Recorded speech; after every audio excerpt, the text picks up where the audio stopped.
देखिए दोस्तों, फरवरी 2026 का करेंट अफेयर का पहला प्रश्न है। कृषि मंत्रालय द्वारा दाल उत्पादन में भारत को आत्मनिर्भर बनाने के लिए फरवरी 2026 में कौन सा मिशन शुरू किया गया है?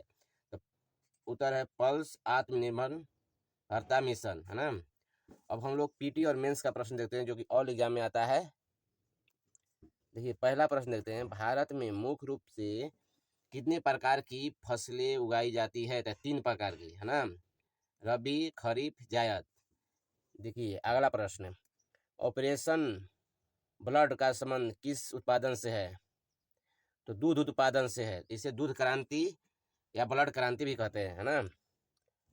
अगला प्रश्न देखते हैं दोस्तों, भारत में कौन सा राज्य कॉफी का सबसे बड़ा उत्पादन है? तो कर्नाटक। अगला प्रश्न, विश्व में गन्ना का सबसे बड़ा उत्पादन देश कौन सा है? तो भारत। ये सब वीवीआई प्रश्न है। अगला प्रश्न देखते हैं दोस्तों, रेशम के कीड़ों के पालन को क्या कहा जाता है? तो सेरीकल्चर। अगला प्रश्न, भारत में हरित क्रांति का जनक कौन माने जाते हैं? तो एस स्वामीनाथन को भारतीय कृषि का जनक माना जाता है। करेंट अफेयर का दूसरा प्रश्न देखते हैं, राष्ट्रपति द्रौपदी मुर्मू ने वर्ष 2026 के लिए कुल कितने पद्म पुरस्कार की घोषणा की गई है? तो देखिए कुल घोषणा हुआ है 131। इसमें देखिए पाँच पद्म विभूषण है, 13 पद्म भूषण है और 113 पद्मश्री है। तो मतलब वीवीआई क्वेश्चन यहाँ से पूछा जाएगा ना। अब हम लोग देख लेते हैं पीटी और मेंस का प्रश्न, है ना।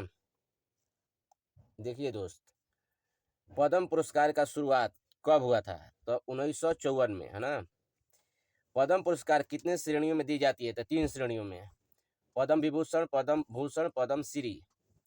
भारत का दूसरा सर्वोच्च नागरिक सम्मान कौन सा है? तो पद्म विभूषण। पहला भारत रत्न है, भारत रत्न पहला है। इसका भी शुरुआत 1954 में हुआ था। अगला प्रश्न देखते हैं दोस्तों, पद्म पुरस्कार की घोषणा कब की जाती है? तो देखिए उत्तर हर साल गणतंत्र दिवस के अवसर पर की जाती है, माने 26 जनवरी को की जाती है। पद्म पुरस्कार किसके द्वारा प्रदान की जाती है? तो उत्तर भारत के राष्ट्रपति द्वारा पद्म पुरस्कार दी जाती है। देखिए पद्म पुरस्कार समारोह आमतौर पर कहाँ पर आयोजित किया जाता है? तो राष्ट्रपति भवन के सामने, माने नई दिल्ली में किया जाता है। देखिए दोस्तों, करंट अफेयर का तीसरा नंबर प्रश्न, भारत के किस पड़ोसी देश में हाल ही में दुर्लभ कुषाण कालीन सिक्के और सजावटी पत्थर खोजे गए हैं? पड़ोसी हमारा है पाकिस्तान के तक्षशिला के पास, यूनेस्को के विश्व धरोहर स्थल है, उसके पास मिला है कुषाण कालीन सिक्के और सजावट, है ना। अब देखिए हम लोग पीटी और मेंस के प्रश्न देख लेते हैं जो ऑल एग्जाम में आता है।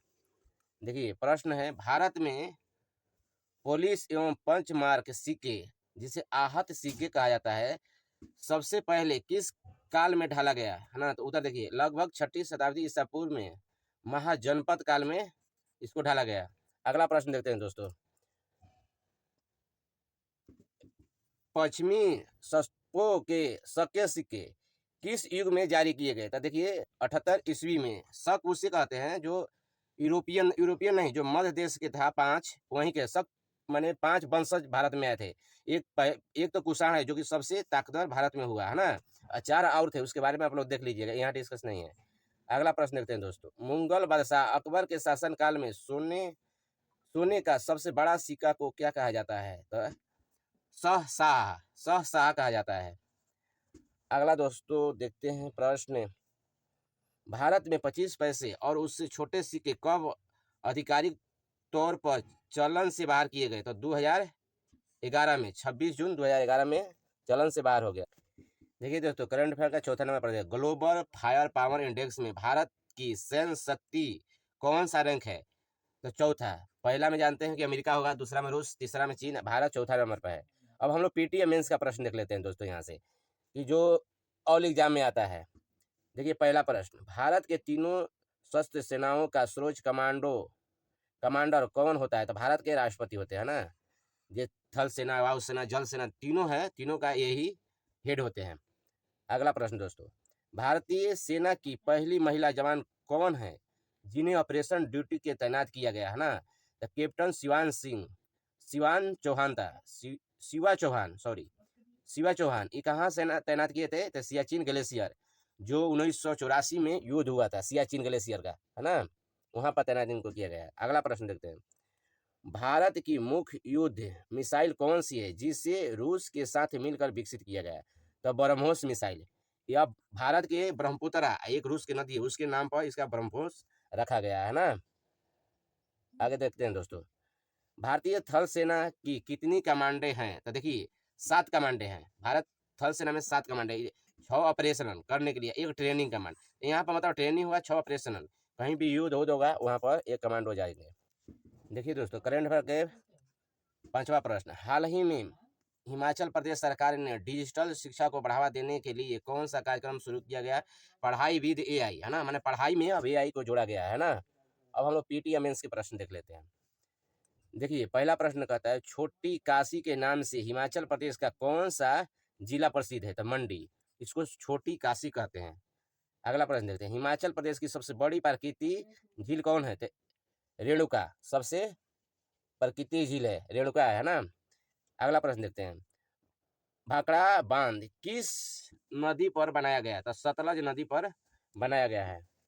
अगला प्रश्न दोस्तों, केंद्रीय आलू अनुसंधान संस्थान हिमाचल प्रदेश में कहाँ स्थित है? तो कहाँ है? शिमला में, है ना, शिमला में स्थित है। अगला प्रश्न देखते हैं, रोहतांग दर्रा किस 2 स्थानों को जोड़ता है? तो कुल्ली घाटी को लाहौल स्पीति को जोड़ता है, पहला ये, दूसरा मिला के। देखिए दोस्तों, करंट अफेयर का 6वां नंबर प्रश्न देखते हैं, हाल ही में संपूर्णता अभियान 2.0 किस संस्था द्वारा लॉन्च की गई? तो नीति आयोग द्वारा यह संपूर्णता अभियान लॉन्च की गई है। अब हम लोग पीटी और मेंस के प्रश्न देख लेते हैं ना, जो ऑल एग्जाम में आता है। पहला प्रश्न, संपूर्णता अभियान का मुख्य उद्देश्य क्या है? आंसर, आकांक्षीय जिला, माने आकांक्षी मतलब होता है बड़ा जिला, है ना, तथा ब्लॉक, जो बड़ा ब्लॉक है उसमें 6 प्रमुख संकेतों को 100% संतृप्त प्राप्त करना है, माने 100% कोई भी प्राप्त करना है। देखिए, अभियान का उद्देश्य किस प्रमुख क्षेत्र का सुधार करता है? तो आप लोग को बताएंगे 6 क्षेत्र है। तो देखिए, पहला में स्वास्थ्य में 100% देना है, पोषक तत्व भी 100% देना है, शिक्षा 100% देना है, कृषि 2 और, माने 6 है उसमें संकेत। आकांक्षी जिला का कार्यक्रम का शुरुआत कब से हुआ था? ये कार्यक्रम 5 जनवरी 2018 से नीति आयोग द्वारा चल रहा है ना, आज से नहीं, 2018 से चल रहा है। देखिए अगला प्रश्न, नीति आयोग के 7 स्तंभों में क्या शामिल है? माने नीति आयोग ने 7 को स्तंभ रखा है ना, कितना? 7 स्तंभ। क्या है? देखिए, पहला जन कल्याणी, सक्रियता, भागीदारी, सशक्तिकरण, समावेश, समानता, है ना, पारदर्शिता, मतलब 7 को अपना खंभा रखता है नीति आयोग। देखिए दोस्तों, करेंट अफेयर के 7 नंबर प्रश्न, नागालैंड में हाल ही में कौन सा प्रसिद्ध फल उत्सव का आयोजन किया गया? तो देखिए, रूसोमा शतरंज महोत्सव, मानते हैं शतरंज, संतरा जो खाते हैं ना, शतरंज नहीं संतरा, उसी का महोत्सव वहाँ पर मनाया गया। अब देखिए, पीटी और मेंस का प्रश्न देख लेते हैं। ओणम किस राज्य का सबसे प्रमुख त्यौहार है? तो केरल। ये कब होता है? अगस्त और सितंबर में होता है ना। देखिए, पोंगल किस राज्य में मनाया जाता है? तो यह तमिलनाडु में। बिहू उत्सव किस राज्य में मनाया जाता है? तो असम, है ना। अगला प्रश्न देखते हैं दोस्तों, गणगौर का त्योहार मुख्य रूप से कहाँ मनाया जाता है? तो राजस्थान, है ना। होर्नबिल महोत्सव किस राज्य में मनाया जाता है? तो नागालैंड। एक संतरा, एक होर्नबिल महोत्सव, नागालैंड, है ना। बैसाखी मुख्य रूप से किस राज्य में मनाया जाता था? पंजाब। आप लोग जान रहे हैं कि 1919 में जो कांड हुआ था, तो वो बैसाखी पर्व के दिन एक टाइम आदमी इकट्ठा हुआ था, इसी दिन वो कांड हुआ था, जो जलिया वाला बाग हत्याकांड कहते हैं, है ना। छठ पूजा में किस देवता का पूजा किया जाता है? तो सूर्य का। लोसर उत्सव कहाँ मनाया जाता है? तो लद्दाख और अरुणाचल प्रदेश, माने दोनों जगह मनता है दोस्तों।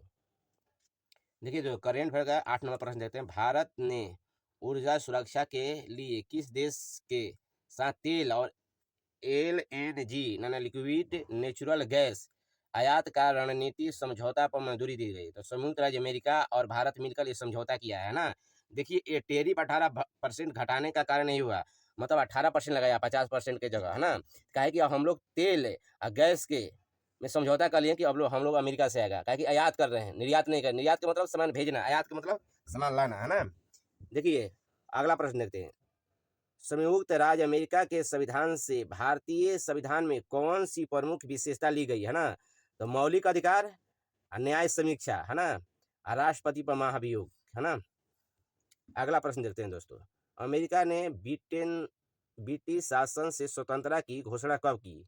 मतलब कि ये भी अंग्रेज का गुलाम था कुछ समय है ना। बाकी इसका आज़ादी मिला 1776 में, माने हम लोग बहुत पहले हुआ है दोस्तों ये आज़ाद है ना। देखिए 4 जुलाई 1776 में ये आज़ाद हुआ, माने ब्रिटेन का ये भी गुलाम था। देखिए अगला प्रश्न देते हैं, स्टैचू ऑफ लिबर्टी अमेरिका के किस शहर में स्थित है? तो न्यूयॉर्क में। ये देखिए ये जो स्टैचू ऑफ लिबर्टी है ये अमेरिका को भेंट किया था किसने? फ्रांस ने। ये बात ध्यान दीजिएगा, बहुत वेरी वेरी इंपॉर्टेंट है। किसने भेंट किया था? तो फ्रांस है ना, फ्रांस ने भेंट किया था, ध्यान रखिएगा। अगला प्रश्न देखते हैं दोस्तों, अमेरिका का पहला राष्ट्रपति कौन है? तो जॉर्ज वाशिंगटन है ना, जॉर्ज वाशिंगटन। करेंट अफेयर का 9वां प्रश्न देखते हैं, सेफ अंडर 90 महिला फुटबॉल चैंपियन 2026 का खिताब किस देश ने जीता? तो भारत जीतता है हर साल है ना। देखिए पीटी और मेंस का प्रश्न देख लेते हैं हम लोग कि महिला प्रीमियर लीग जिसे WPL 2025 का खिताब किसने जीता? तो 2025 का खिताब भी बेंगलोर ने जीता था। और 2026 का खिताब किसने जीता था? RCB माने RCB जीता था। 2026 यही जीता, 2025 यही जीता है ना। अगला प्रश्न देखते हैं, ओलंपिक में पदक माने पदक कांस्य जीतने वाली पहली भारतीय महिला पहलवान कौन थी? तो साक्षी मलिक है ना, रियो ओलंपिक 2016 में जीती थी। अगला प्रश्न, अंतर्राष्ट्रीय क्रिकेट में 5000 रन बनाने वाली पहली भारतीय महिला कौन थी? तो मिताली राज। ठीक। अगला प्रश्न, टेनिस ग्रैंड स्लैम जीतने वाली पहली भारतीय महिला कौन थी? तो सानिया मिर्जा, मान प्रथम भारतीय ही थी है ना। करेंट अफेयर के 10 नंबर प्रश्न देखते हैं, दुनिया की पहली वैदिक घड़ी भारत के किस शहर में स्थापित की गई है? तो उज्जैन में, उज्जैन मध्य प्रदेश में है ना। यहाँ महाकाल का भी मंदिर भी है। अब पीटी और मेंस का हम लोग प्रश्न देख लेते हैं कि पहला प्रश्न बोल रहा है कि मध्य प्रदेश की स्थापना दिवस कब मनाया जाता है? तो 1 नवंबर 1956 में है ना। अगला प्रश्न, मध्य प्रदेश की ऊर्जा की राजधानी किसे कहा जाता है? तो सिंगरौली। कहा सिंगरौली की इसलिए कहा जाता है कि यहाँ पर कोयला निकलता है। तो कोयला आप लोग जानते हैं कि यहाँ कोयला से ऊर्जा उत्पन्न होता है।